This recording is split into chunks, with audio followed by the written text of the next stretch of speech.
এই তুই এই গাড়ি কোথায় পালি? হাত দিস নে নোংরা হয়ে যাবে তো। ডার্লিং, গাড়িটা ভালো করে দেখে নাও, গাড়িটা বিক্রি করে দিলে না তোমার বয়ফ্রেন্ডের যে গাড়ি আছে 3টে হবে।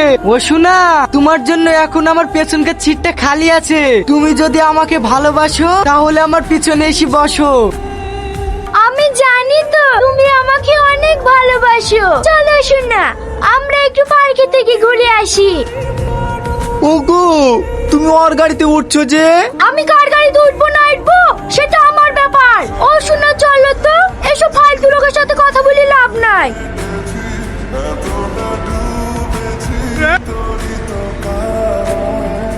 হঠাৎ করে এই শালা গাড়ি কোথায় থেকে পাইলো? ওর কাছে এত ভালো গাড়ি দেখি আমি তো আকাশ থেকে পড়ছি। তোর তো ওদের বাড়ির কাছে বাড়ি, ও হঠাৎ করে বড় লোকে গেল কি করি? দিন ধরে দেখছি একটা নীল রঙের লোককে সাথে করে ঘুরে ঘুরে বেড়াইছে। কেউ জিজ্ঞেস করলে বলছে আমার বন্ধু। তোমাকে 2 দিন সময় দে, আমি তোকে বলে দেবো ওকে গাড়িকে কিনে দিয়েছে। ঠিক আছে দেখ। আমি আসছি, তোরা থাক।